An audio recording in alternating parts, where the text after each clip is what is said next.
హిజ్కియా లైఫ్‌ని ఒకసారి మనం చూసినప్పుడు, ఆయన పేరుకు అర్థం ఏంటి అనంటే, దేవుడు బలపరుస్తాడు అని. నిజమే. ఆయన జీవితంలో దేవుడు బలపరిచిన అనేకమైన సందర్భాలున్నాయి. ఒక చిన్న రెటారికల్ పాయింట్ ఏంటి అనంటే, దేవుడు బలపరుస్తాడు అని అన్నప్పుడు బలహీనమైన సమయాలు ఉంటాయి అనేది డిఫాల్ట్‌గా వెనకున్న ఒక అర్థం చేసుకునే అంశం. అంతే అంటారా? మిమ్మల్ని దేవుడు బాగా ఆశీర్వదిస్తాడనంటే కొంత ఆశీర్వాదాలు అవసరమనే గదా! మీకు మంచి ఆరోగ్యం గావాలి అని అన్నావంటే దాని మీనింగ్ ఏంటి? నువ్వు కొంత అనారోగ్యంగా ఉండి వెళ్తున్నావనే గదా! సో, ఇక్కడ మరి హిజ్కియా తన పేరుకి అర్థం దేవుడు బలపరిచేవాడనంటే ఆయన యొక్క లైఫ్‌లో కొన్ని బలహీనమైన పరిస్థితులు గుండా వెళ్ళాడు. మనం అందరం గూడా we go through different spiritual battles. కొన్నిసార్లు మెంటల్ బ్యాటిల్స్ ఉంటాయి. కొన్నిసార్లు ఫిజికల్ బ్యాటిల్స్ ఉంటాయి. యుద్ధాలు. ఫిజికల్‌గా, భౌతికంగా ఉండే శ్రమలుంటాయి. కొన్నిసార్లు ఆత్మీయ పోరాటాలుంటాయి. ఎనీ బిలీవర్స్ లైఫ్, ప్రతి విశ్వాస జీవితంలో ఈ 3 ఏరియాస్‌లో ఎక్కడో ఒక చోట మనం ఈ యొక్క పోరాటాల గుండా వెళతాం. అయితే హిజ్కియా కూడా ఈ 3 ఏరియాస్‌లో తాను వెళ్ళాడు. మెంటల్‌గా ప్రాబ్లమ్స్, స్పిరిచ్యువల్ ప్రాబ్లమ్స్ ఉన్నాయి. తర్వాత భౌతికమైన శ్రమల గుండా వెళ్ళాడు. ఆయన లైఫ్‌ని చూసినప్పుడు ఎలా ఎదుర్కొన్నాడు వీటన్నిటిని? ఓ విశ్వాసిగా, ఓ దేవుని నమ్ముకున్న బిడ్డగా ఇంత కఠినమైన శ్రమల్లో ఎలా నిలబడగలిగాడు దేవుని కొరకు అనేదే ఈరోజు మనల్ని ఆయన లైఫ్ ఒక సవాలుగా విసురుతుంది. ఒకసారి మనం చూసినట్లయితే ఆయన గురించి 3 ప్లేసెస్‌లో రాశారు. ఒక ఆశ్చర్యమైన విషయం ఏంటనంటే బైబిల్‌లోనే ఇంకా ఎక్కడ రాయబడిందో ఈయన గురించి అని రాశాడు. చూసారా? ఎక్కడైనా ఆ వచనం? ఒకసారి మీరు ఆహ్, దినవృత్తాంతాలు, దినవృత్తాంతాల్లో చూసినట్లయితే ఆయన గురించి ఇందాక మనం చదివిన భాగంలో 32:32లో ఏమని రాశాడు? హిజ్కియా చేసిన ఇతర కార్యములను గూర్చియు, అతడు చూపిన భక్తిని గూర్చియు ప్రవక్తయును ఆమోజు కుమారుడనగు యెషయా కలిగిన దర్శనముల గ్రంథమందును, యూదా ఇజ్రాయేలుల రాజుల గ్రంథమందును వ్రాయబడింది. అంటే ఎక్కడెక్కడ ఉన్నాయి? యెషయా గ్రంథంలో ఉందని, రాజుల గ్రంథంలో ఉందని. బైబిల్‌లో బైబిలే మనకు చక్కగా రిఫరెన్స్‌లు ఇచ్చిన ఒక క్యారెక్టర్ హిజ్కియా లైఫ్. అయితే ఆయన లైఫ్‌ని ఒకసారి చూస్తే 25వ సంవత్సరంలో రాజు అయ్యాడు. 29 సంవత్సరాలు పరిపాలన చేశాడు. 29 సంవత్సరాల పరిపాలనలో ఆయన తీసుకొనొచ్చిన గొప్ప మార్పేంటి అనేది చూస్తే, మొట్టమొదటిగా ఆయన చేసిన ఒక మార్పేంటనంటే స్పిరిచ్యువల్ రిఫార్మేషన్. ఆత్మీయ రివైవల్‌ని, ఉజ్జీవాన్ని ఆయన తీసుకొనొచ్చాడు. వాళ్ళ నాన్న క్లోజ్ చేసిన టెంపుల్‌ని ఆయన ఓపెన్ చేశాడు. దేవుని మందిరాన్ని ఇజ్రాయెల్ చరిత్రలో మూసివేసిన ఒక వ్యక్తి ఎవరనంటే హిజ్కియా యొక్క ఫాదరే. ఆయన మరి ఆ విధంగా ఆ యొక్క ఆహాజు దేవుని మందిరాన్ని మూసివేశాడు. చూస్తారా? 28, 24 రెండవ దినవృత్తాంతాలు 28వ అధ్యాయం 24. ఆహాజు దేవుని మందిర ఉపకరణములను సమకూర్చి వాటిని తెగగొట్టించి యెహోవా మందిరపు తలుపులను మూసివేయించి యెరూషలేమునందంతటా బలిపీఠములను కట్టించెను. యూదా దేశములోని పట్టణములన్నిటిలో అతడు అన్యుల దేవతలకు ధూపము వేయుటకై బలిపీఠములను కట్టించి తన పితరుల దేవుడైన యెహోవాకు కోపం పుట్టించాను. ఈయన 2 మేజర్ టాస్క్‌లు చేశాడండి. ఏంటి అనంటే, ఒకటి వీళ్ళ నాన్న తీసుకొనొచ్చిన ఆ యొక్క బలిపీఠాలు, ఇజ్రాయేలు దేవునికి సంబంధము కాని బలిపీఠాలను తీసుకొనొచ్చాడు. రెండవ సమస్య ఆయన ఎదుర్కోవాల్సిందేదో తెలుసా? మోషే సర్పాలు కాటేస్తున్నప్పుడు ఒక ఇత్తడి సర్పాన్ని చేసి ఆయన నిలవబెడతాడు. అది చూసిన వారందరూ కూడా బ్రతుకుతాడని ఆ రోజు సంఖ్యాకాండంలో దేవుడు ఇచ్చిన ఒక పరిష్కారం. ఇప్పుడు ఆ ఇత్తడి సర్పానికి ఓ మంచి ప్లేసు స్థిరపరిచి అక్కడ ఒక టెంపుల్ని కట్టేశారు. దానికి ఒక పేరుంది. ఏంటి ఆ పేరు అని అంటే చూడండి, ఇక్కడ మనం చూస్తాం కదా, రెండవ రాజుల గ్రంథంలో ఉంటుంది ఆ మాట 18.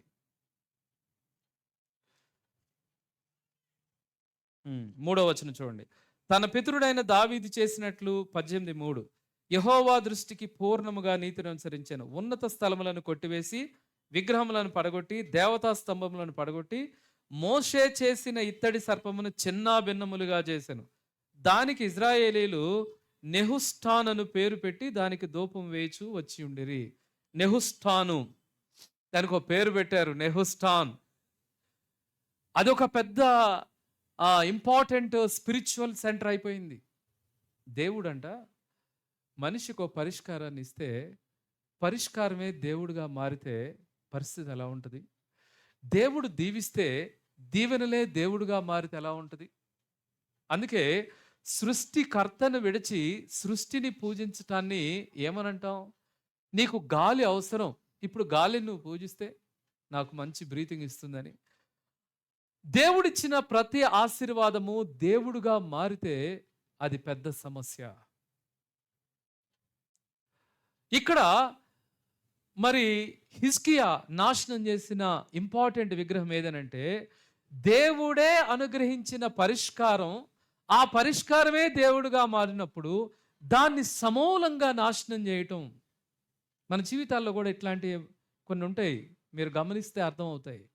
దేవుడు నిన్ను కొన్ని ఆశీర్వాదాలతో దీవిస్తాడు, చివరికి అవే నీకు విగ్రహంగా మారిపోయి వాటి మీద ఆధారపడుతూ దేవునికి సమయం ఇవ్వటం నువ్వు విడిచిపెట్టేస్తావు. నీకు జాబ్ అవసరం, దేవుడు ఇస్తాడు, చివరికి జాబు ఉరవడిలో పడిపోయి దేవుని కూడా సమయం ఇవ్వలేనంతగా నువ్వు నీ యొక్క జాబ్ వైపు పరిగెడతావు. ఎన్నిసార్లు ఇలాగ మనం దేవుని నుంచి దూరం అయిపోతూ, ఇంకో మాట చెప్పమంటారా, దేవుడు పరిచర్య తలాంతులు నీకు ఇస్తాడు, చివరికి దేవునితో సమయం గడపనంతగా తలాంతుల మీద మినిస్ట్రీ మీద కూడా వెళ్ళే సేవకులు లేకపోలేరు. ఏంటి అని అంటే ఎప్పుడూ బిజీ, ఇక్కడ మీటింగ్ అక్కడ మీటింగ్, అటు వెళ్తారు వీటు వెళ్తారు, కానీ దేవునికి నువ్వు ఎంత సమయం ఇస్తున్నావు అంటే అక్కడ మాత్రం ఎంతో ఫెయిల్యూర్ కనబడుతూ ఉంటుంది. ప్రియులారా, దేవుడు నిన్ను దీవించినవి, దేవుడు నీకు ఇచ్చిన ఆధిక్యతలు దేవుని స్థానాన్ని తీసివేసే పరిస్థితికి రాకూడదు. ఒకవేళ వస్తే వాటిని చిన్న భిన్నములుగా నీవు వాటిని పక్కకి తొలగించుకోవాలి. లేకపోతే ఆత్మీయ పతన స్థితి అక్కడే ఆరంభమవుతుంది. అందుకనే మనము హిజ్కియా మొదటిగా ఆరంభించిన కార్యాల్లో వాళ్ళ నాన్న స్థాపించిన విగ్రహాలను తీసివేయాలి, తాను మూయించిన మందిరము తలుపులు తెరవాలి. తర్వాత మోషే ద్వారా ఇవ్వబడిన ఆ యొక్క ఇత్తడి సర్పం ఇప్పుడు అదొక పెద్ద ప్రిలిగ్రిమ్ ప్లేస్ అయిపోయింది, చిన్న భిన్నములుగా చేసేసాడు. మనకు భయం ఉంటుంది, అమ్మో సేవకులండి, ఇది సేవకులు చెప్పిన మాట, అది వాక్యానుసారంగా లేనప్పుడు నువ్వు సీరియస్గా దాన్ని తీసుకోవాలి. మోషే ఇచ్చిన ఇత్తడి సర్పాన్ని చిన్న భిన్నములుగా చేస్తావని ప్రశ్నిస్తే, ఒకవేళ దేవుని స్థానాన్ని తీసివేస్తే I am ready to do that. అదే కదా హిజ్కియా చేసిన పని. దేవుని యొక్క స్థానాన్ని తీసివేసినప్పుడు దాన్ని తీసివేయటానికి నేను కాంప్రమైజ్ కాను అని ఆయన ముందుకు వెళ్ళాడు. ప్రియులారా, మనం ఒకసారి పరిశీలన చేసుకుందాం. దేవుని యొక్క నడవడికలో మనం నడవటానికి మనం వెళుతూ ఉన్నప్పుడు ఏవేవి నిన్ను దేవుని నుంచి తప్పిస్తున్నాయో, ఈవెన్ అది దేవుడిచ్చిన ఆశీర్వాదాల్లో ఉన్న విషయాలైనా నువ్వు సీరియస్గా ఆలోచించాలి. అప్పుడే ఆత్మీయ రివైవల్ అనేది జరుగుతుంది. అండ్ తర్వాత ఆయన చేసిన అనదర్ కార్యం ఏది అంటే రెజ్యూమ్డ్ పాస్ ఓవర్ పస్కా బలి ఎందుకొరకో తెలుసా అండి? ఐగుప్తు దేశములో ఐగుప్తీయుల మీదకి లాస్ట్ శ్రమను తీసుకుని వచ్చినప్పుడు అక్కడ ప్రభు చెప్పిన మాట ఏంటనంటే, ఏ ఇంటి ద్వారమునైతే గొర్రెపిల్ల యొక్క రక్తము రాయబడుతుందో ఆ ఇంటిని దాటి వెళ్ళిపోతానో ఆ ఇంట్లో మరణం అనేది ఉండదు. ఏ ఇంటి మీద అయితే ద్వారబంధం మీద అది లేదో ఆ ప్లేస్లో మరణ మృదంగం, ఏడ్పులు, భయంకరమైన వేదన ఉంటుంది అని చెప్పినప్పుడు ఆ రోజు ప్రభు చెప్పిన మాట, ఎన్నడెన్నటికి ఇజ్రాయేలు ప్రజలలో ఈ పస్కా బలిని ఆచరించాలి. ఇదే నీ మరణము నుంచి జీవమునకు దాటే ప్రక్రియ. ఇదే రక్షణకు సాదృశ్యము. యేసు క్రీస్తు వారి యొక్క సిలువకు సాదృశ్యము పస్కా. అందుకనే యేసు ప్రభు వారిని ఏమనన్నారు? ఆయన పస్కా బలి పశువుగా మనందరి నిమిత్తం ఆయన వధించబడ్డాడు. పస్కా బలిని రెస్టోర్ చేయటం ఏంటో తెలుసా? దేవుని యొక్క రక్షణ ప్రణాళికను తిరిగి మరలా తీసుకొని రావటం. ఏం మర్చిపోయారో తెలుసా? దేవుడు పాపాన్ని క్షమించి నీకు మరణం నుంచి జీవమునకు దాటించాడన్నా ఆ ప్రక్రియనే వాళ్ళు మర్చిపోయారండి. అంటే ఒక మాటలో చెప్పాలనంటే రక్షణనే వాళ్ళు ఇగ్నోర్ చేసే స్టేట్కి దిగజారిపోయారు ఆత్మీయంగా. రక్షణ ఆనందము లేదు. దావీదేం అడుగుతాడు పాపంలో పడిపోయినప్పుడు? అయ్యా, నేనేం కోల్పోయానంటే రక్షణ ఆనందం కోల్పోయాను. రక్షణ ఆనందం ఎంత గొప్పదనంటే చెప్పనశక్యమైన సంతోషమును, మహిమాయుక్తమునైన ఆనందం. ఏ క్షణంలోనైనా ప్రభువా, ఇంత భయంకరమైన పాపినైనా నన్ను క్షమించావు అని జ్ఞాపకం చేసుకుంటున్నప్పుడు మన హృదయాల్లో ఒక గొప్ప సంతోషం. ఆ రక్షణ ఆనందం ఏ రోజైతే నువ్వు కోల్పోయావో ఆ రోజే నీవు ఆత్మీయంగా మరింతగా దిగజారిపోయావు అనేది నువ్వు గమనించాలి. ఈరోజు ఒక ప్రశ్న అడగనివ్వండి. ఎన్నిసార్లు నువ్వు నీ రక్షణని వెనక్కి తిరిగి జ్ఞాపకం చేసుకుని, ప్రభువా, ఒకవేళ నీవు పోతే ఈరోజు నేను ఎక్కడుండేవాడిను, ఎక్కడుండేదాన్ని? ఏ రోజైనా నువ్వు జ్ఞాపకం చేసుకుంటున్నావా? పాస్ ఓవర్ అంటే ప్రతి సంవత్సరము ఆ ఐగుప్తు దేశంలో ఉన్నప్పుడు, బానిసలుగా ఉన్నప్పుడు దేవుడు మనలను విడిపించటానికి ఎంత గొప్ప కార్యం చేశాడు అని జ్ఞాపకం చేసుకోమని పస్కా బలినిచ్చాడు. ఈరోజు ఆ పస్కా బలి కంప్లీట్గా మానివేశారు. అది ఎందుకు జరిగిందనంటే వాళ్ళు టెంపుల్ని క్లోజ్ చేశారు. ప్రియులారా, దేవుని సన్నిధికి రావటం ఆపేస్తే ఏమేం కోల్పోతామో తెలుసా? రక్షణ ఆలోచనలే పోతాయి, ఆ ఆనందమే పోతుంది. తర్వాత దేవుడిచ్చిన ఆశీర్వాదాలన్నీ దేవుళ్ళుగా మారిపోతాయి. ఫైనల్గా ఇక నువ్వు ఎలా అయిపోతావనంటే కంప్లీట్గా ఈ లోకమును అనుసరించే వ్యక్తిగా మారిపోతావు. జాగ్రత్త, there is always a danger. అందుకే ప్రభు అంటాడు, మొదట నా నీతిని, నా రాజ్యమును వెతుకుడి, అప్పుడు మీకు అవన్నీ అనుగ్రహించబడునని ఆయన కొండ మీద ప్రసంగంలో చెప్తాడు. ఎక్కడ స్టార్ట్ చేయాలి నీ ఆత్మీయ జీవితం? ఎక్కడ నీ ఆశీర్వాదాలకి పునాది ఉందనంటే మొదట నా నీతిని, నా రాజ్యమును వెతుకుడి, అప్పుడు మీకు ఇవన్నీ అనుగ్రహించబడతాయి. ఏమి తిందుమా, ఏమి తాగదుమా, ఏమి ధరించుకుందామా అని నువ్వు చింతపడుతున్నావు ఈరోజు. కానీ నీవు ఆరంభించాల్సింది ఎక్కడానంటే మొదట నా నీతిని, నా రాజ్యమును వెతకండి. హిజ్కియా వెతికినప్పుడు ఎంత ఆశీర్వాదం వచ్చిందండి చూడండి ఒకసారి. 2వ రాజుల గ్రంథం 18లో మనం చూస్తే 6వ వచనం చూడండి.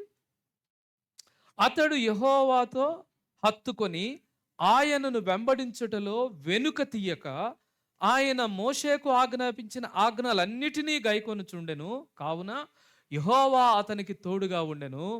తాను వెళ్ళిన చోట నెల్లా అతడు జయము పొందెను.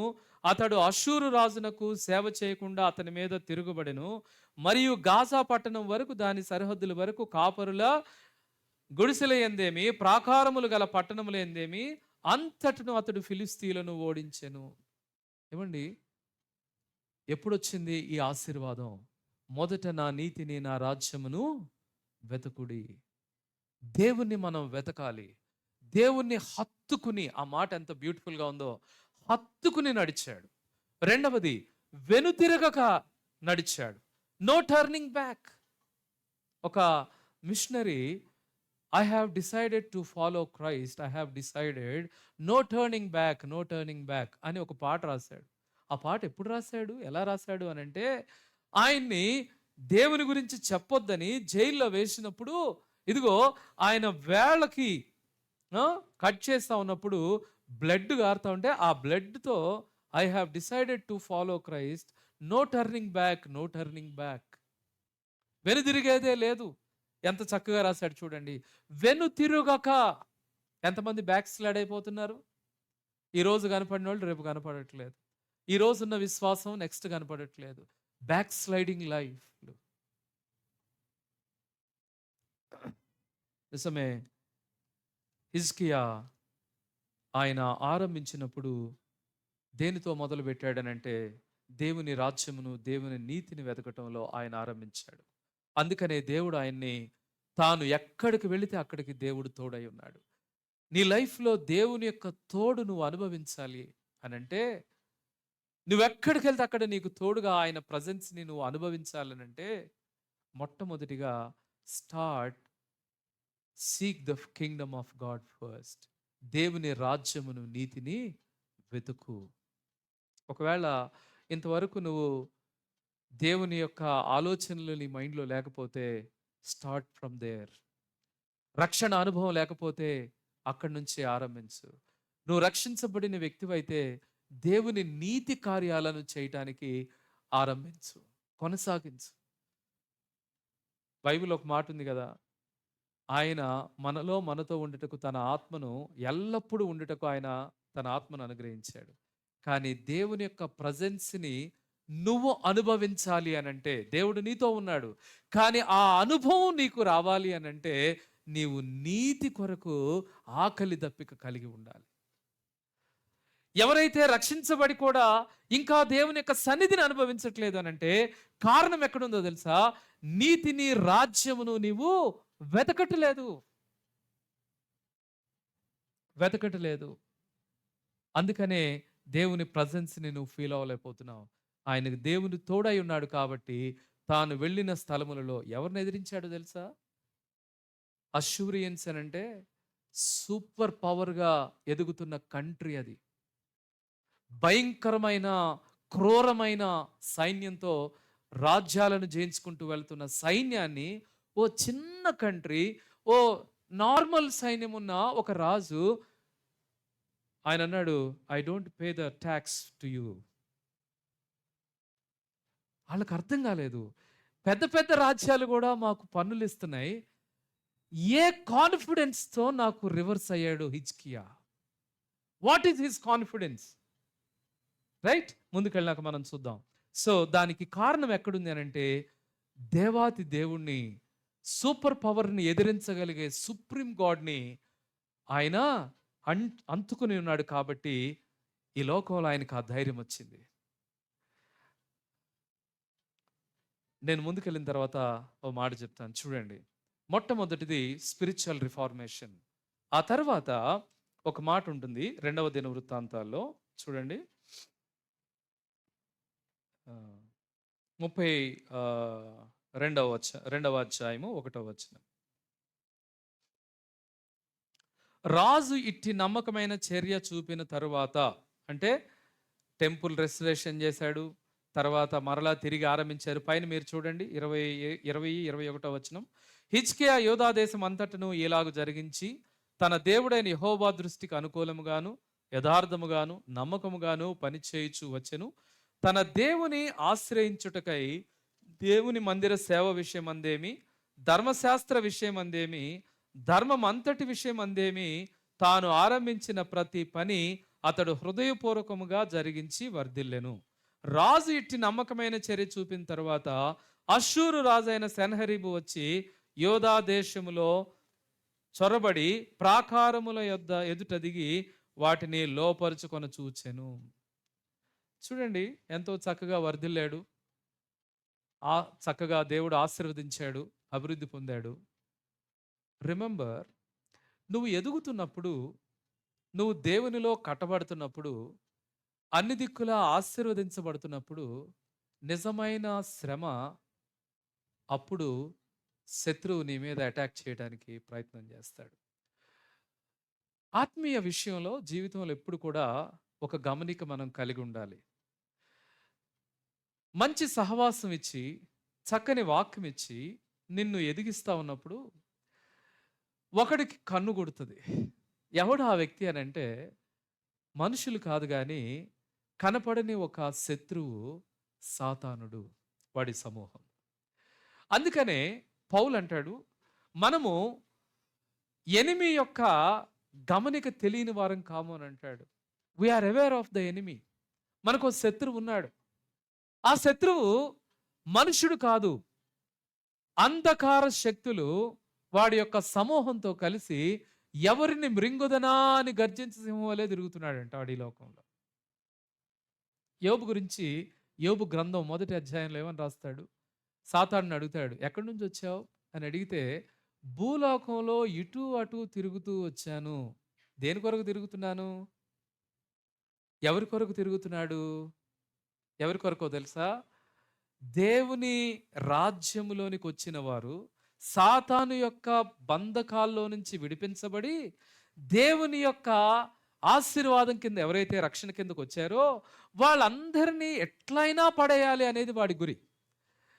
వాడి గురి ఎవరెవరనంటే, బలంగా వెళ్ళాలనుకునే విశ్వాసులు, దేవుని కొరకు ఆశగా బ్రతకాలనుకునే విశ్వాసులు, దేవుని యొక్క విలువలతో కట్టుకునే కుటుంబాలు, ఆ కుటుంబాల్లో ఉన్న బిడ్డలు. They are the attacking areas. తర్వాత ఏ సంఘం అయితే చక్కగా దేవునిలో కట్టబడుతూ ముందుకెళ్తుందో అలాంటి సంఘాలలో గలిబిలిని, యూనిటీని డిస్టర్బ్ చేయడానికి చేసే ప్రయత్నాలు సాతానుడు అనేక రీతులుగా ప్రయత్నం చేస్తాడు. అండ్ ఇంకొక అటాక్ ఎక్కడో తెలుసా? నువ్వు చక్కగా వస్తావు, దేవుని వాక్యం నువ్వు వింటావు, నువ్వు విన్న తర్వాత వెంటనే ఆ విత్తనాలని బయటికి తీసివేసే ప్రయత్నం ఎవడు చేస్తాడంటే సాతానుడు. అందుకని యేసు ప్రభువు వారు ఉపమానంలో ఏమంటాడు? కొన్ని విత్తనాలు రోడ్డు సైడ్న పడి ఉన్నాయి, పక్షులు వచ్చి వాటిని ఎత్తుకుపోయినాయి అంటాడు. ఆ పక్షులు ఎవరు అనంటే, వాక్యము నీ హృదయంలో పడిన వెంటనే వచ్చే ఆసక్తిని అక్కడే వెంటనే సమూలంగా తీసివేసే వ్యక్తి ఎవరు ఉంటాడంటే సాతానుడు. వాడు ఏ దిక్కు నుంచి వస్తాడు? ఎలా వస్తాడు? నువ్వు చక్కగా వింటా ఉంటావు, సడన్గా టక్ అని సౌండ్ వస్తుంది. దేంట్లో? వాట్సాప్లో మంచి వీడియో లింక్ ఒకటి వస్తుంది. అరే ఇదేదో ఉంది అని అటు నొక్కుతావు, ఆ మెసేజ్ చూస్తూ ఉంటావు. ఈ లోపల తర్వాత చెప్పే వాక్యం అంతా ఎగిరిపోతుంది. ఇక్కడ నుంచి నువ్వు బయటకు వెళ్తావు, వెళ్ళిన వెంటనే నీకు ఒక ఆసక్తి పుడుతుంది. అరే చక్కగా బాగుంది, చర్చ్కి వస్తే దేవుని వాక్యం వింటే బాగుంది అని అనుకునే లోపలే వెంటనే నీకు ఇంకొన్ని వీడియోస్ వచ్చేస్తాయి, ఇది ఇంకా బాగుంది చూడు అని వాడు ఇంకొన్ని టీచింగ్స్ని ముందుకు తీసుకుని వచ్చి వీటిని మొత్తాన్ని సప్రెస్ చేసేస్తాడు. జరుగుతుందా? అది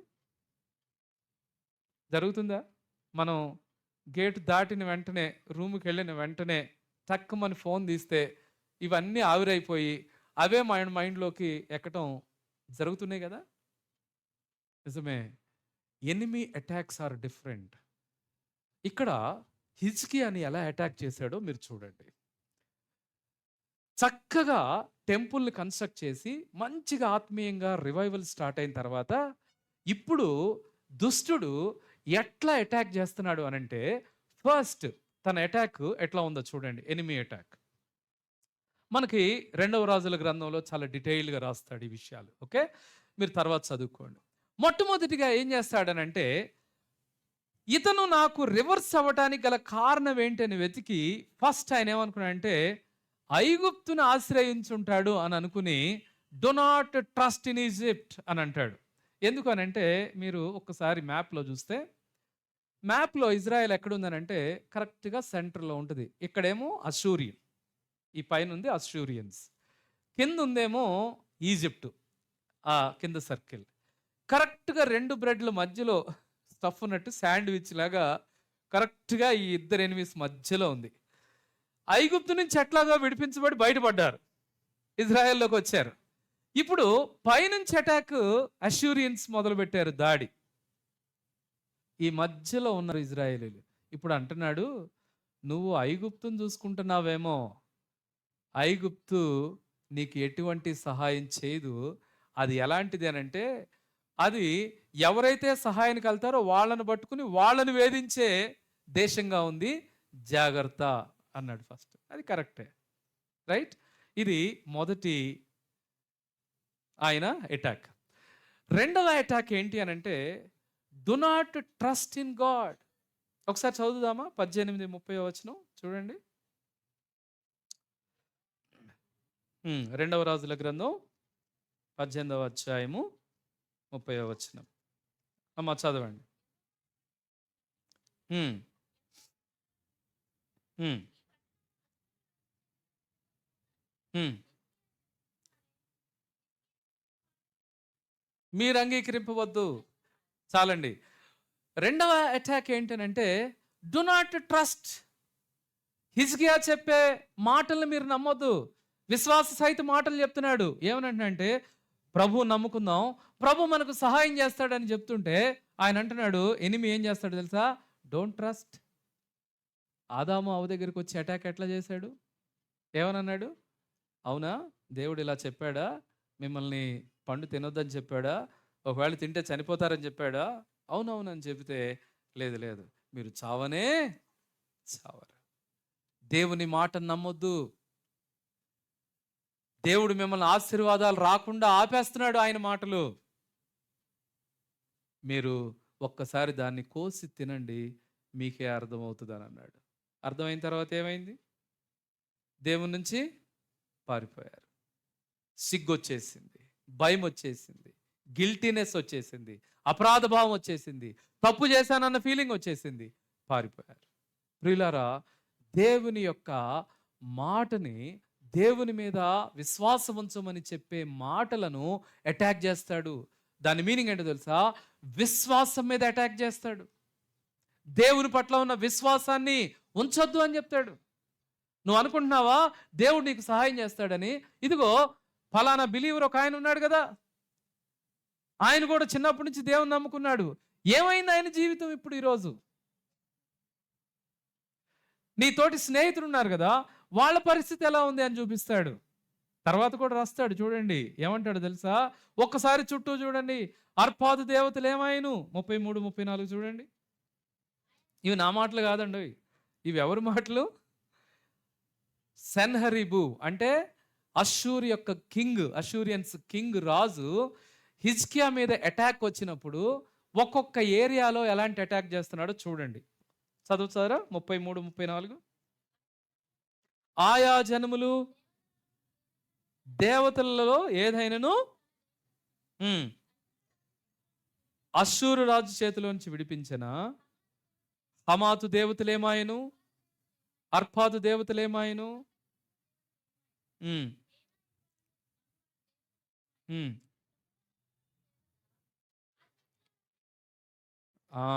ఇప్పుడు అంటున్నాడు చూడండి, ఒక్కసారి చూడండి, లుక్ అరౌండ్. వాళ్ళ కాన్ఫిడెన్స్ చూడండి, నా ముందు నిలబడలేదు. ఫలానా గొప్ప దైవజనులు అంటున్నారు కదా, వాళ్ళ పరిస్థితి ఏంటి?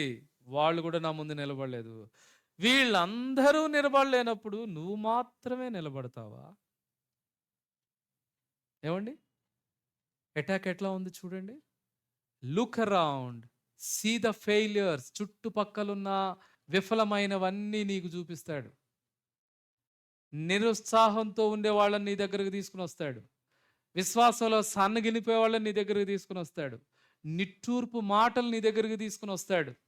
నీ యొక్క విశ్వాసాన్ని చక్కగా ప్రభు నమ్ముకుందాం అన్న చెప్పారు, అక్క చెప్పారు, కలిసి ప్రార్థన చేసుకున్నావు అని నువ్వు చక్కగా విశ్వాసంలో ముందుకు వెళ్ళాలని చూస్తే వెంటనే శోధకుడు ఇంకొకరిని పంపిస్తాడు. ఎవరిని పంపిస్తాడు? నీ విశ్వాసాన్ని నీరుగార్చే మాటలు చెప్పేవాళ్ళు వస్తారు. ఆ తర్వాత హ్యూమిలియేషన్. కింద అడుగుతారు, అయ్యా జనాలు అందరూ ఉన్నారు, దయచేసి మాకు అరామిక్ వచ్చు లాంగ్వేజ్, ఇక్కడ ఉన్న వాళ్ళకి అరామిక్ రాదు, మా భాషలో కాకుండా అరామిక్లో మాట్లాడు, మేము మీకు సమాధానం ఇస్తామని లీడర్స్ వెళ్ళి మాట్లాడితే ఏమంటారు తెలుసా? మేము మీ మాటలు అంగీకరించి మీకేమన్నా సర్వెంట్స్గా ఉండటానికి వచ్చామా అని చెప్పి పెద్ద కేకలు వేసి హ్యూమిలియేట్ చేస్తున్నాడు.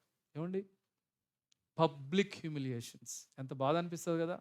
ఓ విశ్వాసి తన జీవితంలో కొన్ని హ్యూమిలియేటింగ్ వర్డ్స్, జనముల మధ్యలో హేళన పాలవకుండా ఏ వ్యక్తి కూడా హేళన పాలవాలని ఇష్టపడరు, హేళన మాటలను తట్టుకోలేరు. మరి ఒక విశ్వాసికి కూడా సమస్యలే అవి. అలాంటి హేళన మాటలు తీసుకుని వచ్చాడు. ఆ తర్వాత ఇంకో మాట ఏమంటాడు తెలుసా? అయినా నేను నీ మీదకి యుద్ధానికి రావటానికి నీ దేవుడే నాకు అనుమతి ఇచ్చాడంటాడు. ఆ? ఒకరోజు ఒక ఆయన లంచం అడుగుతున్నాడు. నేను అన్నాను, నేను ప్రభువు నమ్ముకున్నాను, నేను అది ఇవ్వను అంటే, నేను కూడా యెహోవాకు ప్రార్థన చేస్తాను తెలుసా అన్నాడు. ఆ? తర్వాత ఇంకొన్ని ఎగ్జాంపుల్స్ ఉంటాయి. పలానా పాస్టర్ గారు వాళ్ళ అబ్బాయి కూడా ఇట్లానే ఇచ్చారు తెలుసా. ఏమండి, ఇవన్నీ విశ్వాసులు కూడా ఇట్లానే చేస్తున్నారు. మీరు ఎందుకు అంత ఫీల్ అవుతున్నారు? పలానా సంఘంకి వెళ్ళేవాళ్ళు కూడా ఇట్లానే చేస్తున్నారు కదా, మీరెందుకు ఈ విషయంలో అంత ఇబ్బంది పడుతున్నారు? ఎనిమీ అటాక్స్, ఎనిమీ శత్రువు యొక్క అటాక్స్ ఇట్లానే ఉంటాయి. దేవుని నమ్మొద్దంటాడు, నేను కూడా దేవుని కార్యమే అన్నట్లు చెప్తాడు. తర్వాత ఇంకోటి ఏమంటాడు, అవమానకరమైన పరిస్థితులు తీసుకుని వస్తాడు. ఆ తర్వాత నీ చుట్టుపక్కల ఉన్న రాంగ్ ఎగ్జాంపుల్స్ని చూపిస్తారు. ఫైనల్గా అంటాడు, నీకు ఇంకా అవకాశం లేదు, నీవు నన్ను ఆరాధిస్తే నీకు ఎంత గొప్ప ఆశీర్వాదం ఇస్తానో తెలుసా.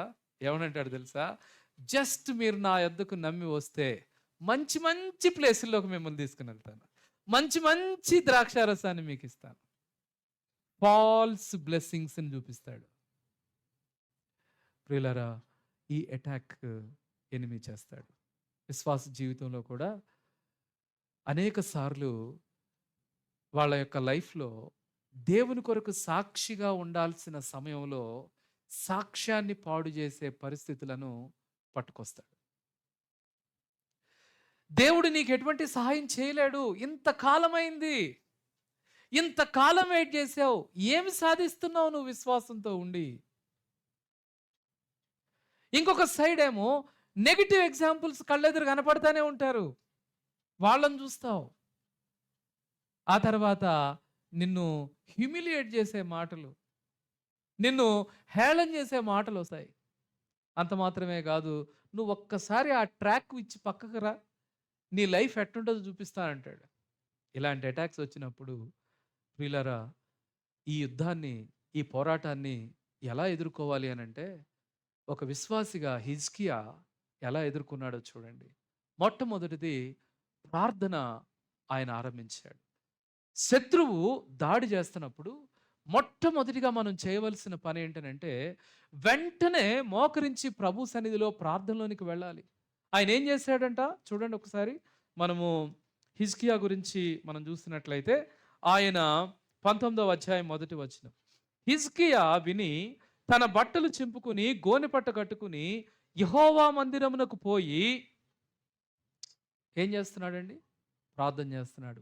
లెటర్స్ పంపిస్తున్నారు, ఒక లెటర్ తర్వాత ఇంకో లెటర్. డోంట్ ట్రస్ట్, హిజ్కియా మాటలు నమ్మొద్దు, మోసపోకుడి ప్రజలారా అని హిజ్కియాని కంప్లీట్గా సపరేట్ చేస్తున్నప్పుడు హిజ్కియా ఆ లెటర్లన్నీ తీసుకున్నాడు.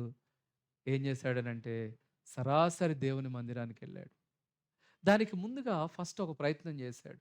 ఏం చేశాడనంటే, బంగారాన్ని, వెండిని, విస్తారంగా వచ్చిన ఆస్తి మొత్తాన్ని తీసుకుని వెళ్ళి ఆయనకిచ్చి, ఐఎమ్ సారీ, నేను ఆఫ్ చేశాను, నా మీదకు రాకు అని ఇచ్చేస్తే, అన్నీ తీసుకుని శత్రువు ఏం చేశాడు తెలుసా? అటాక్ వచ్చాడు. నేను అందుకే అంటాను, సాతానుడికి ప్రేమ అనే కాన్సెప్ట్ లేదు, సాతానుడికి కనికరం అనే కాన్సెప్ట్ లేదు. నేను నీ దగ్గరికి రాను, నువ్వు నా దగ్గరికి రావద్దు అని అంటే ఆగడు. నన్ను ఏం టచ్ చేయబాకు, ఎందుకంటే నేను కూడా నీ విషయాల్లో ఎక్కడ ఏం టచ్ చేయను అని నువ్వు చెబితే ఆగుతాడు అనుకుంటున్నారా? ఆగడు. అందుకే ఒక ఆయన అంటాడు, సాతాన్ని ఎదుర్కోవటం అని అంటే డిఫెన్స్ కాదంట, సాతానుడితో అఫెన్స్లోనే ఉండాలంట. సాతానుడితో మనం కాంప్రమైజ్ అయ్యే పరిస్థితులు ఉండవంట, సాతానుడితో పోరాటం చేయటమేనంట. అందుకనే క్రైస్తవ జీవితం పోరాట జీవితం అంటాడు. దేవునితో పోరాటం కాదు, సాతాను వాడి సమూహాలతో పోరాటం. ఇక్కడ నువ్వు కాంప్రమైజ్ అయితే యుద్ధం ఆగిపోదు.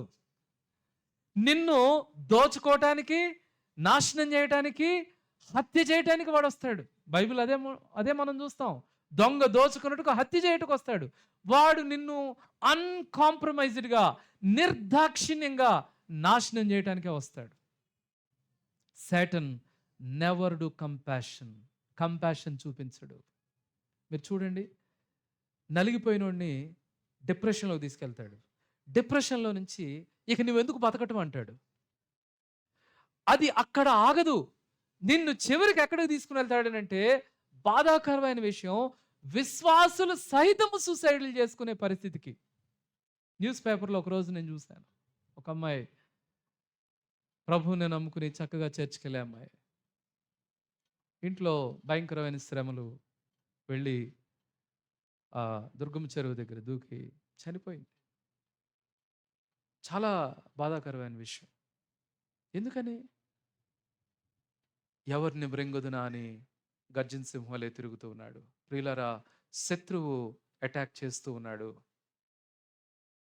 ఫైనల్‌గా ఎక్కడి దాకా వెళ్ళిపోయిందనంటే, సాతానుడు నీ జీవితాన్ని కంప్లీట్‌గా నిన్ను నాశనం చేసుకునేదాకా వాడు తీసుకుని వెళ్ళటంలో విడిచిపెట్టడు. అందుకనే మనం చేయవలసింది ఏంటనంటే, పోరాటం చేయాలి. ఈ పోరాటం ఏదనంటే ఆత్మీయ పోరాటం. అందుకంటాడు ఎఫెసీ పత్రికలు ఏమనంటాడు, మనము పోరాడున్నది మనుషులతో కాదు, ప్రస్తుతమైన ఈ అంధకార సంబంధమైన శక్తులతో మనం పోరాడుతా ఉన్నాం. సర్వాంగ కవచాన్ని ధరించుకుని చివరిలో ఏమనంటాడనంటే, పట్టుదలతో మనం ప్రార్థన చేయాలి అని అంటాడు. ప్రార్థన అనేదే నిజమైన బ్యాటిల్ ఫీల్డ్. మీకు తెలుసా, ప్రార్థనలోనే గొప్ప యుద్ధం, పోరాటం జరుగుతుంది. యేసు ప్రభు వారు గత్సమనే వనములో ఆయన ప్రార్థన చేసిన సమయంలో ఏం పోరాటమో తెలుసా అండి? ఒక సైడ్ ఏమో ఆ యొక్క శిలువ శ్రమలు కళ్ళెదురు కనబడుతున్నాయి. మరొక సైడ్ ఏమో దాని నుంచి ఎట్లయినా నాశనం చేయడానికి సాతానుడు ప్రయత్నం చేస్తా ఉన్నాడు. ఇలాంటి మధ్య పోరాటంలో ఆయన ప్రార్థన చేస్తూ దేవుని చిత్తానికి తాను అప్పగించుకున్నాడు. ప్రభువా, నా ఇష్టము కాదు, నీ చిత్తమే జరుగునుగా. కానీ ఆ ప్రభు చిత్తానికి అప్పగించుకున్నాడు. అక్కడ ప్రభు ఒక మాట అంటాడు శిష్యులతో. ఏమనంటాడు?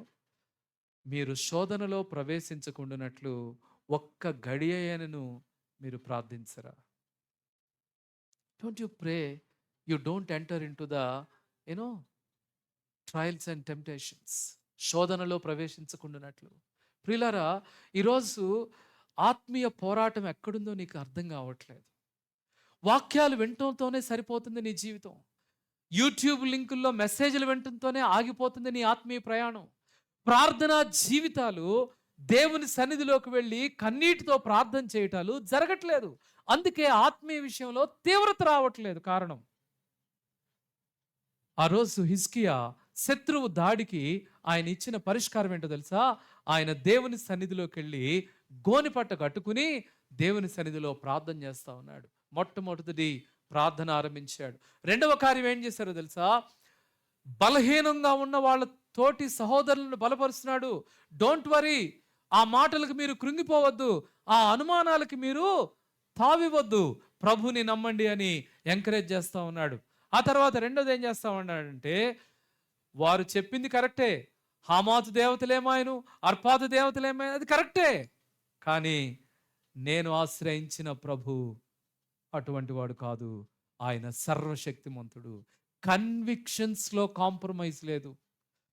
విశ్వాసంలో దేవుని పట్ల ఎటువంటి పునాది పడిందో తెలుసా అండి? జీవము గల దేవాతి దేవుడు, సర్వశక్తిమంతుడు అని ఆయన నమ్మాడు. కాబట్టి ఇలాంటి ఊగిపోయే పరిస్థితులు వచ్చినప్పుడు స్థిరమైన పునాది మీద ఉన్నాడు. కాబట్టి తన యొక్క విశ్వాసం షేక్ అవ్వట్లేదు.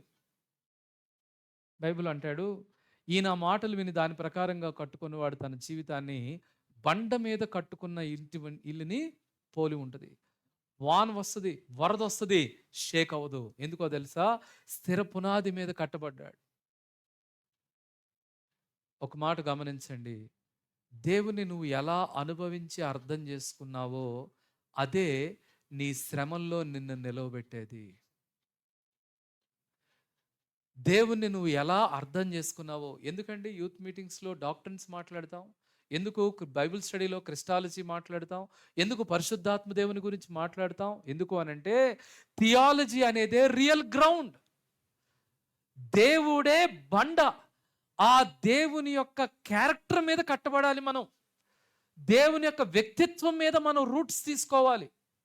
అలా కాకుండా ప్రభు నన్ను బాగా ఆశీర్వదించాడండి అని ఆశీర్వాదాల మీద కట్టుకున్నావనుకో, సమస్యలు వచ్చినప్పుడు నిలబడలేవు. ఆశీర్వాదాలో నీకేమర్థం కావాలనంటే నీ దేవుని యొక్క వ్యక్తిత్వం ఏంటో, క్యారెక్టర్ ఏంటో నువ్వు అర్థం చేసుకోవాలి. నేను ప్రార్థన చేశాను, నాకు గేట్ ఎగ్జామ్లో 80% అబౌవ్ ఇస్తే నువ్వు ఉన్నావని నమ్ముతా అని మొదలుపెట్టా. నాకు 87% వచ్చింది. వచ్చిన తర్వాత ఆహా దేవుడు నాకు ఇచ్చాడు అనేసి వెళ్ళి నేను కానుకేసి వెళ్ళిపోలేదు. నా ఆలోచన అక్కడి నుంచి ఏం మొదలైందనంటే, నేను ప్రార్థన చేస్తే 80 అబౌవ్ అంటే 80 అబౌవ్ ఇచ్చాడు అనంటే అసలు ఆయన ఎవరు, ఆయన లక్షణాలేంటి, దేవుడేంటి, అది ఆలోచించడం మొదలుపెట్టాను. ఆ ఆలోచనల్లో నుంచే ఒక చక్కని విశ్వాసంలోనికి నడిపించబడ్డాను.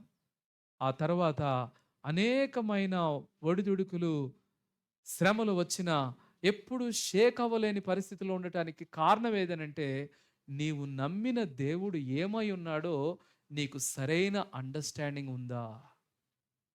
ఈరోజు డాక్టర్స్ తెలియదు చాలామందికి, క్రైస్తవ పునాదులు తెలియదు చాలామందికి, దేవుని యొక్క లక్షణాలు తెలియదు, ఆయన ఏమై ఉన్నాడో తెలియదు.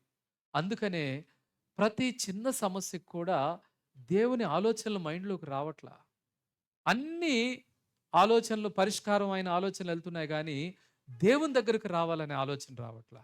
హిజ్కియా అలా రావటానికి గల కారణం ఏదనంటే మీరు చెప్పిన పేర్లన్నీ కరెక్టే కానీ నా దేవుడు నేను ఆశ్రయించిన ప్రభు ఎటువంటి వాడనంటే సర్వశక్తిమంతుడు, ఆయన సహాయం చేస్తాడని నమ్మాడు. అందుకనే యెషయా దగ్గరికి కొంతమందిని పంపించి అన్నాడు, దైవజనుడైన యెషయాకి చెప్పండి ప్రార్థన చేయమని. అక్కడ ఒక మాట అంటాడండి. ఏమంటాడు తెలుసా? చదువుదామా? 2వ దినవృత్తాంతాల్లో ఈ మాట ఉంటుంది. యెషయా గ్రంథంలో మనం చూద్దాం. యెషయా గ్రంథంలో 37వ అధ్యాయము 3వ వచనం చివరిలో, ఈ దినము శ్రమయు శిక్షయు దూషణయు గల దినము, పిల్లలు పుట్టవచ్చిరి కానీ కనుటకు శక్తి చాలదు, జీవము గల దేవుని దూషించుటకై అషూరు రాజైన తన యజమానుని చేత పంపబడిన రబ్షాకే పలికిన మాటలు నీ దేవుడైన యెహోవా ఒకవేళ ఆలకించి నీ దేవుడైన యెహోవాకు వినబడి ఉన్న ఆ మాటలను బట్టి ఆయన అషూరు రాజును గద్దించునేమో. కాబట్టి నిలిచిన శేషము కొరకు నీవు హెచ్చుగా ప్రార్థన చేయి. ఏమంటా అంటే పిల్లలు పుట్టవచ్చిరి కానీ కనుటకు శక్తి లేదు. ఫర్ ఎగ్జాంపుల్, ఒక స్త్రీ డెలివరీ టైంకి వచ్చినప్పుడు లోపల నుంచి బేబీ బయటికి రావటానికి పుష్ చేస్తూ ఉంటుంది. కానీ ఆ తల్లికి కంటానికి శక్తి లేకపోతే ఆ పరిస్థితిని ఏమంటామంటే very high risk issue, very high risk. ఎందుకనంటే బిడ్డకైనా ప్రమాదం ఉంటుంది, తల్లికైనా ప్రమాదం ఉంటుంది. ఇది శ్రమ దినము, ఇది క్లిష్టమైన దినము. ఏం చేయాలి అంటే శక్తి వచ్చినట్లు హెచ్చుగా ప్రార్థన చేయని చెప్పాడు. అంటే ఎట్లా అర్థం చేసుకున్నాడండి? ప్రార్థనలో పరిష్కారాన్ని ఎట్లా చూశాడో తెలుసా? ఒక తల్లి బిడ్డకి డెలివరీ ఇవ్వటానికి కష్టమైపోయిన శక్తి లేని పరిస్థితిని చూపిస్తూ ఈ పరిస్థితుల్లో విడిపించగలిగిన ఒకే ఒక ఆయుధం ఏదనంటే హెచ్చుగా ప్రార్థన చేయని చెప్పాడు.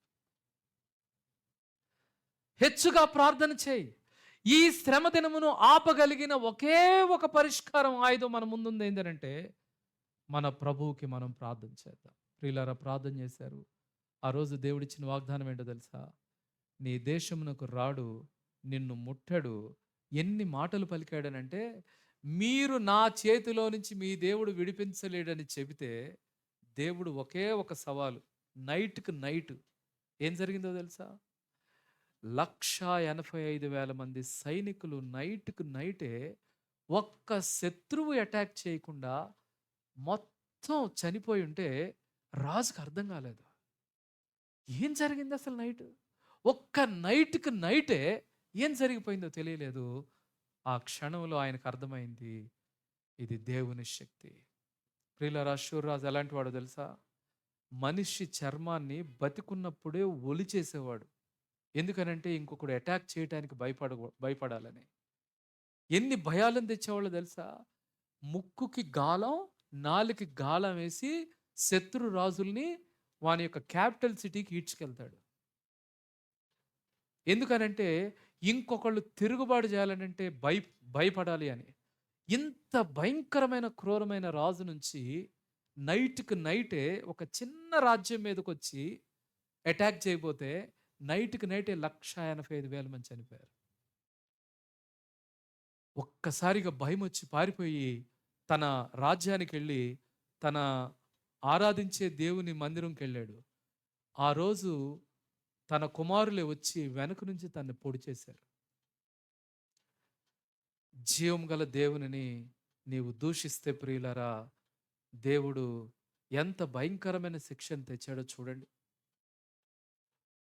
చాలాసార్లు కనీసం దేవుని భయం లేకుండా మాట్లాడుతున్న మాటలు యూట్యూబ్‌లో వింటా ఉన్నప్పుడు అనిపిస్తది, కొంచెము భయం కూడా లేదు.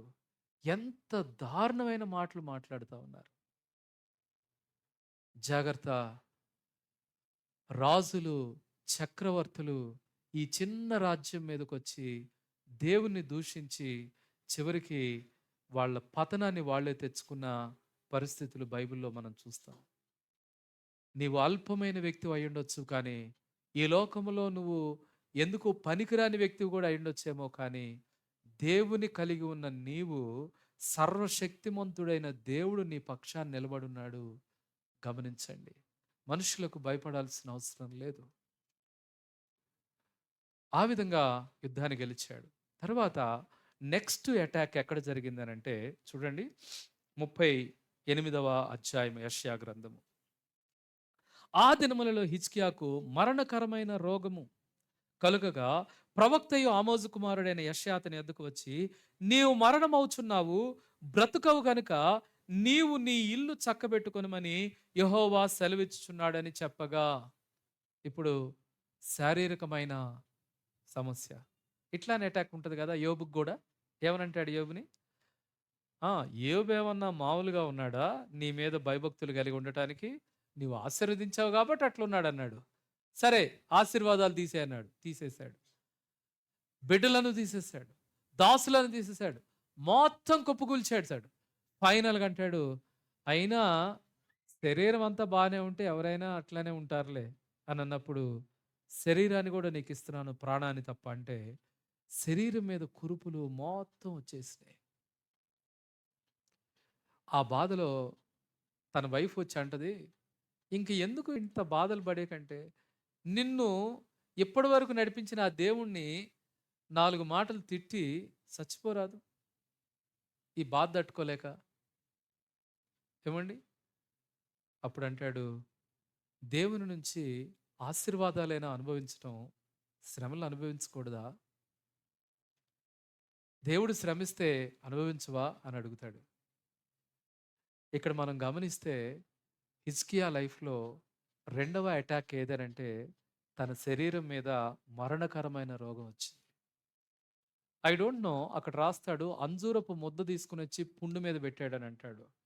ఆ దినాల్లో ఎటువంటి వ్యాధులు ఉన్నాయి అనేది మనం గమనిస్తే మేబీ మనం చాలా సీరియస్‌గా తీసుకుంటే క్యాన్సర్ ఈ దినాల్లో వన్ ఆఫ్ ద బిగ్గెస్ట్ డిసీజ్‌గా మనం చూస్తాం.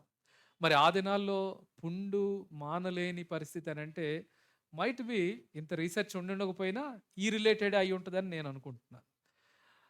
ఏ వైద్యుడు కూడా బాగు చేయలేని పరిస్థితి.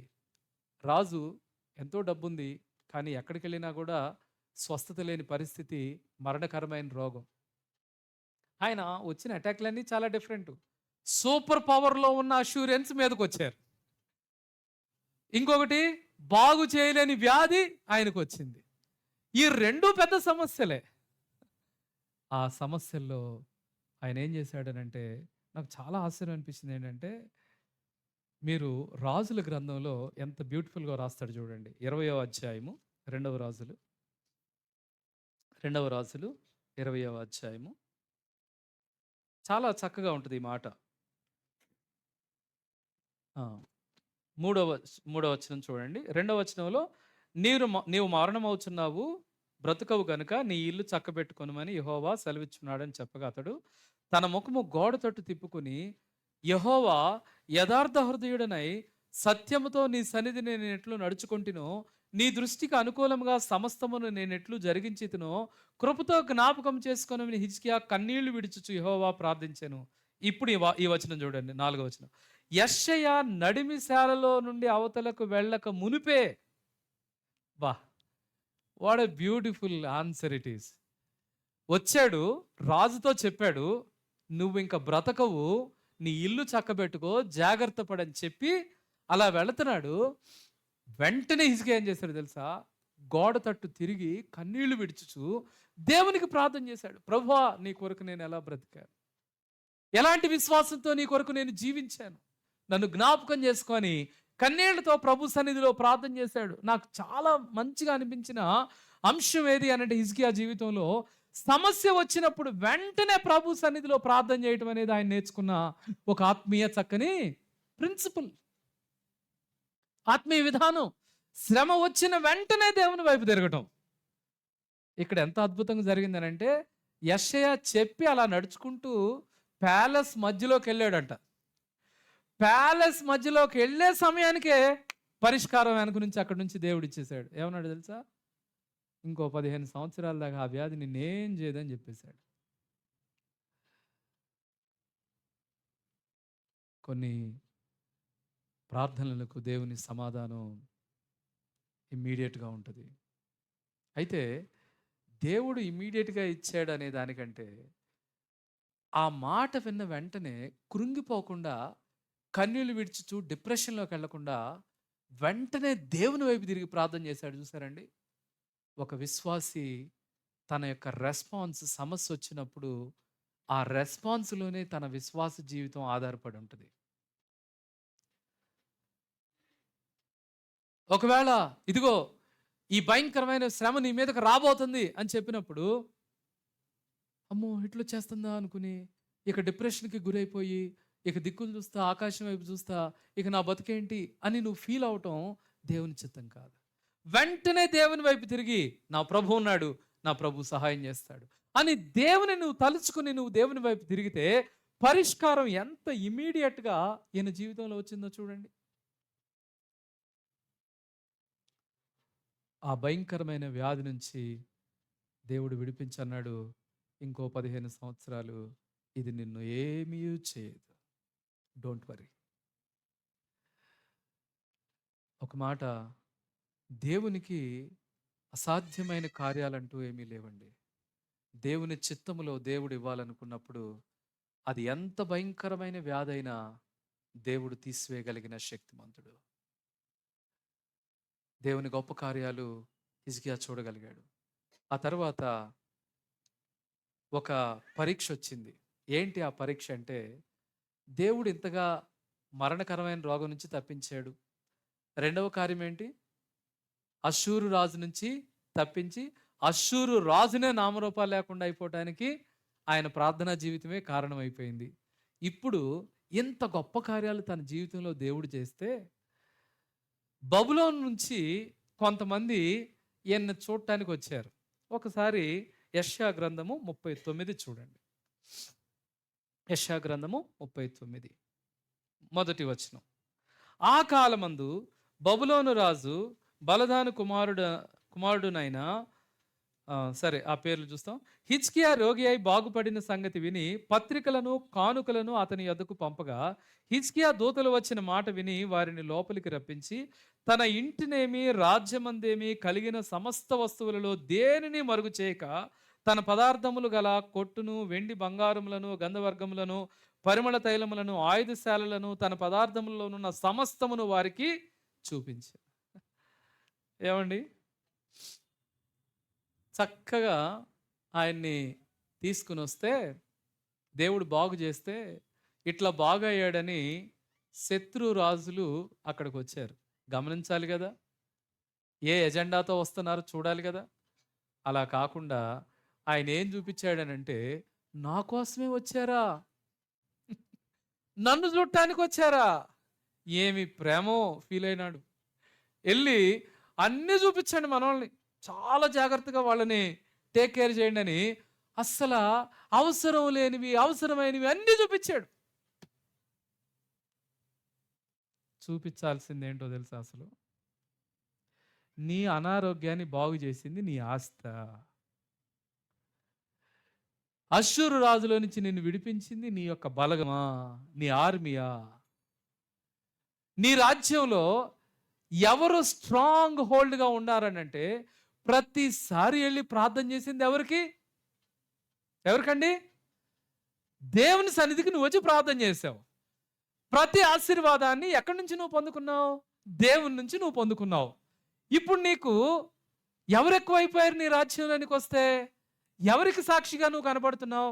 వెండి చూడండి, బంగారం చూడండి, తర్వాత ఇంకేం చూపిస్తున్నాడు? ఆర్మీని చూపిస్తున్నాడు, అన్ని చూపిస్తున్నాడు. ఈ ఆర్మీయా నిన్ను సెనహెరీబు నుంచి విడిపించింది? ఈ ధనమా నిన్ను స్వస్థపరిచింది? అన్ని చూపించుకున్నాడు. అప్పుడు యెషయా వచ్చాడు, ఏం చూపించావు అన్నాడు. అన్ని చూపించా అన్నాడు. ఒక అంకుల్ భలే అంటాడు, వాళ్ళు ఎందుకు చూశారని అంటే, వాళ్ళు అంటారు ఆయన చూపిస్తున్నాడు చూసామంటారు. నువ్వే నువ్వెందుకు చూపిస్తున్నావు అంటే, వాళ్ళు చూస్తున్నారు కాబట్టి చూపించాను అంటాడు. అప్పుడు అంటాడు, ఏం చూపించావు అవి పట్టుకెళ్ళిపోతాడు అన్నాడు. అవునా, ఆ విషయం నాకు తెలియదే, ఆ ప్రిన్సిపల్స్ నాకు తెలిసి ఉంటే నేను చాలా చూపించేవాడిని కాదు. బంగారం చూపించావా? చూపించావా, అయిపోయింది. వెండి చూపించావా? అయిపోయింది. ఆర్మీ చూపించావా? అది కూడా అయిపోయింది. ఇంకేం చూపించావు? మంచి టాలెంటెడ్ స్టూడెంట్స్ని చూపించా అన్నాడు. వాళ్ళని కూడా తీసుకెళ్ళిపోతాడు.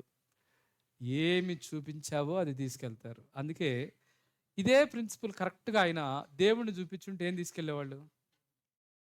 ఏం తీసుకెళ్ళండి? దేవుణ్ణి తీసుకెళ్ళేవాళ్ళు. విశ్వాసం చూపిస్తే ఏం తీసుకెళ్ళేవాళ్ళు? విశ్వాసాన్ని తీసుకెళ్ళేవాళ్ళు. కానీ నువ్వేం చూపించావు? అది కాకుండా అన్నీ చూపించావు. ఒక్క మాట అడుగుతానండి, ఎవరైనా నీ దగ్గరికి వచ్చి దేవుని ఎరగని ఒక వ్యక్తి నీతో మాట్లాడితే, నీ సంభాషణలో నువ్వు వాళ్ళకి ఏమి చెబుతావు చెప్పు. నీ రూమ్కే వస్తే వాళ్ళకి నువ్వేం చెప్తావు? నీ ఇంటికే వాళ్ళు వస్తే ఏం చెప్తావు? ఏం చెప్తావు? చాలాసార్లు దేవుడు నన్ను ఎట్లా దీవించాడంటే అండి, అసలు అవి చూడండి, ఇవి చూడండి, అసలు నా చదువుల్లో నేను ఎట్లుండేవాడిని తెలుసా, ఇప్పుడు ఎంత ర్యాంక్ వచ్చిందో తెలుసా, ఎంత పొజిషన్లో ఉన్నానో తెలుసా? అరే, నీ పొజిషన్స్ గురించి, నీకు ఇచ్చిన ఆశీర్వాదాల గురించి, అన్నిటి గురించి మాట్లాడతావు కానీ అసలు అన్నిటిని ఇచ్చిన దేవుడు కదా నీ సహాయ స్థితిలో నీకు సహాయం చేసింది. దేవుని గురించి మాత్రం మాట్లాడు. ఎందుకంటే ఫీల్ అవుతారేమోనన్నా. వాళ్ళు ప్రభు తెలియదు కదా, మనం చెప్పకూడదు. అందుకే మనం ఏం చెప్పాలి? అన్నీ చెప్పవచ్చు. ఇవన్నీ చక్కగా వాళ్ళు బాగానే తీసుకుంటారు. నువ్వు దేవుని గురించి చెప్పగానే వాళ్ళు ఇబ్బంది పడతారు. వాళ్ళని ఇబ్బంది పెట్టడం ఎందుకన్నా? ఏమండి, దేవుడు అంటాడు, యు ఆర్ మై విట్నెస్, నీవు నాకు సాక్షి అని అంటాడు. ఈ లోకంలో దేవుడు తన గురించి తాను తెలియపరుచుకునే ఒకే ఒక వ్యక్తి ఎవరు అని అంటే, ఆయన్ని నమ్ముకుని ఆయన చేత దీవించబడిన నీవే. నీవు దేవునికి సాక్షిగా ఉన్నావు.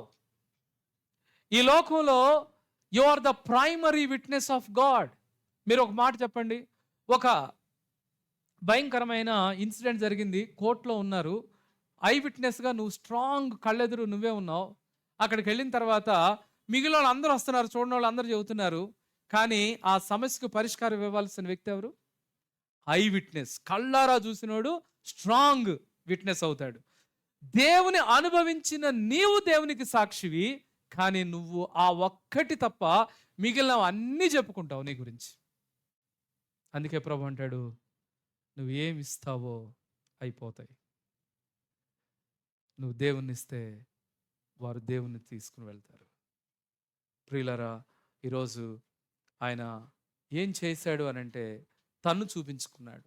రెండవది, దేవునికి సాక్షిగా ఉన్నాను, అసలు మరణకరమైన రోగం నుంచి విడిపించిన గొప్ప దేవుణ్ణి చూపించాలనుకున్న ఆలోచనే లేదు. అండ్ మూడవది ఏంటో తెలుసా, ఇవన్నీ నాశనం అవుతాయి, నీ పిల్లల్ని తీసుకుని వెళ్తారంటే ఏమన్నాడో తెలుసా ఆయన? నేను పోయిన తర్వాత జరుగుతాయి కదా, నేనైతే హాయిగా ఉంటాను, నా తర్వాత వచ్చేవాళ్ళు వాళ్ళ కర్మ వాళ్ళు చూసుకుంటారులే.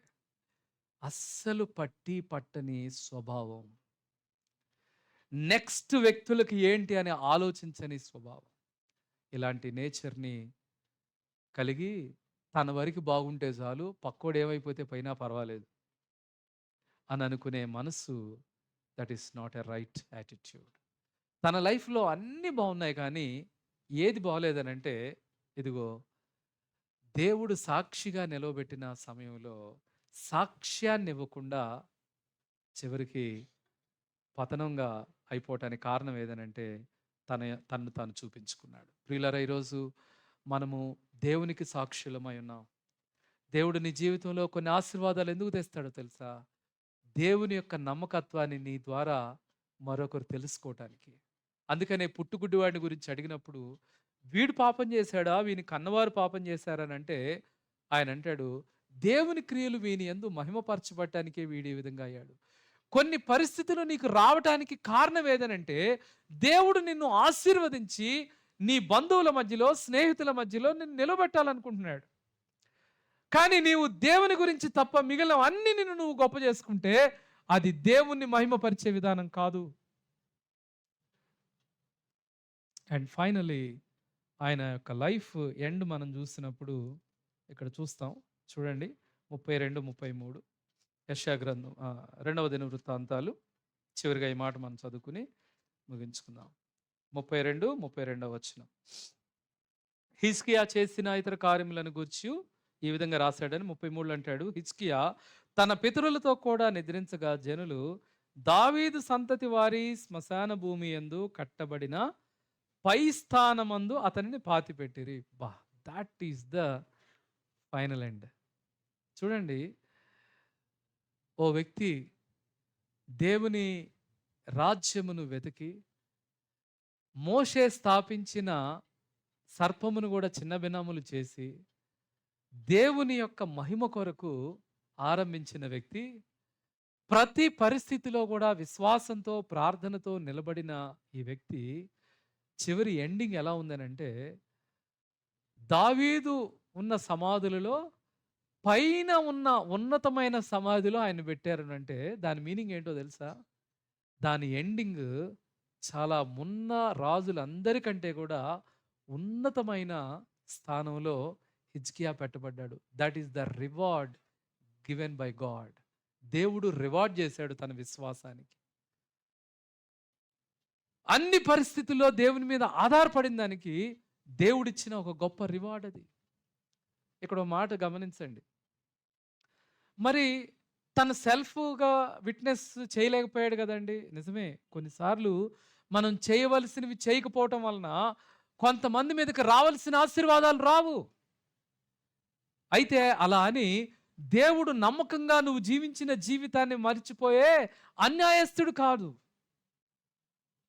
గుర్తుపెట్టుకుందాం, దేవుని కొరకు నువ్వు చేసే చిన్న కార్యమైన ఒక గిన్నెడు గ్లాస్ నీళ్లు నువ్వు దేవుని సేవకులను నువ్వు ఇస్తే ఆ ఫలం నువ్వు పొందకుండా పోవు అని అంటాడు. అంటే నువ్వు ఈరోజు ఈ చిన్న విషయంలో నువ్వు ఫెయిల్ అయిపోయావని నేను నిన్ను రిజెక్ట్ చేయట్లేదు, కానీ నా కొరకు నువ్వు జీవించిన జీవితం మొత్తాన్ని ఆయన చూసి అంటాడు, I'm going to reward you. ఎట్లాంటి రివార్డ్ ఇచ్చాడనంటే, ఏ రాజుకి లేని ఘనత హిజ్కియాకి ఇచ్చాడు. ఇచ్చి చివరిలో అంటాడు, అందరూ వచ్చి ఘనముగా ఆయన క్రియలు చేశారట. ఏ రాజుకు లేని ఘనత ఈ హిజ్కియా రాజుకు వచ్చింది. ప్రియులారా, నిజమే, ఫైనల్గా ఒకసారి మనం ఆయన జీవితాన్ని చూస్తే ఏం చూడొచ్చు అనంటే, దేవుని రాజ్యాన్ని, ఆయన నీతిని వెతికాడు. రెండవది, మనకు ఒక ఎనిమి ఉంటాడు. ఆ ఎనిమి ఎన్ని రీతులుగా నీ మీద అటాక్ చేసినా ఒక విశ్వాసిగా విశ్వాస పోరాటాన్ని చేయటం హిజ్కియా చూపించాడు. ప్రార్థనతో, విశ్వాసంతో, ఒకరినొకరిని ఎంకరేజ్ చేసుకుంటూ, దేవుని యొక్క సేవకులైన యెషయాతో కలిసి ఈ యొక్క యుద్ధంలో ఆయన గెలిచాడు. తర్వాత మరి పర్సనల్ ఇష్యూస్, వ్యాధులు బాధలు వచ్చినప్పుడు ప్రార్థనలో దేవుని దగ్గరికి వెళ్ళటం నేర్చుకున్నాడు.